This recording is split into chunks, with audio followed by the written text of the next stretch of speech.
Madam Speaker, however stark Americans' differences of opinion can be on the matter of abortion generally, there has been long bipartisan agreement that federal taxpayer funds should not be used to destroy innocent life.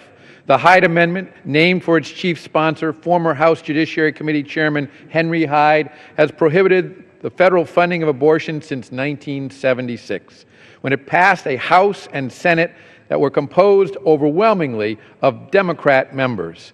It has been renewed each appropriation cycle with few changes for over 37 years. Supported by Congresses controlled by both parties and presidents from both parties, it is probably the most bipartisan pro-life proposal sustained over a longer period of time than any other.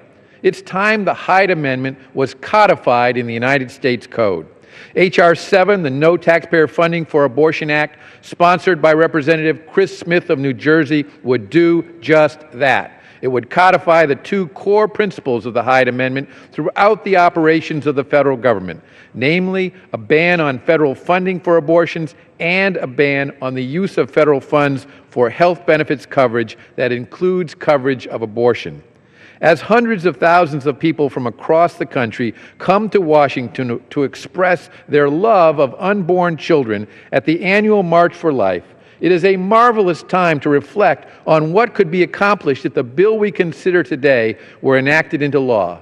During the time the Hyde Amendment has been in place, probably millions and millions of innocent children and their mothers have been spared the horrors of abortion. The Congressional Budget Office has estimated that the Hyde Amendment has led to as many as 675,000 fewer abortions each year. Let that sink in for a few precious moments. The policy we will be discussing today has likely given America the gift of millions more children, and consequently millions more mothers, and millions more fathers, millions more lifetimes, and trillions more loving gestures and other human gifts in all their diverse forms. What a stunningly wondrous legacy, and the bill before us today would continue that legacy permanently. I encourage all my colleagues to support this vitally important legislation and yield back the balance of my time.